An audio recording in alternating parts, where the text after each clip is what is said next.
মা বাচ্চারা মরে যাচ্ছে মা। এখান থেকে প্রায় সময় অনেক বিমান আসে যায়, অনেক প্রশিক্ষণ বিমান অনেক আসে যায়, কানে অনেক শব্দ হয়।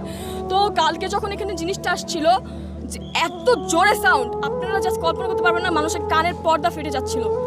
জিনিসটা আমি জাস্ট 5 সেকেন্ডের মধ্যে দেখি এখানে এসে পড়ছে। আমি জাস্ট কল্পনা আমি জাস্ট বুঝতেছিলাম না যে আমার কলেজটায় হচ্ছে কি। হঠাৎ করে দেখি বাচ্চাদের কলেজটা ফেটে, আগুন ফেটে এই উপরে উঠে আসছে। আমি বলতেছি এখানে তো অনেক বাচ্চারা আছে। আমি দৌড় দিয়ে এখানে আসতেছিলাম আর আমার মাকে বলতেছিলাম, মা বাচ্চারা মরে যাচ্ছে মা।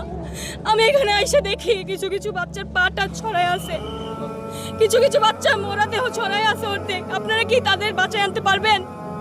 তারা কি আর জীবনে তাদের মা বাবার কোলে আসতে পারবে? আপনারা বলেন।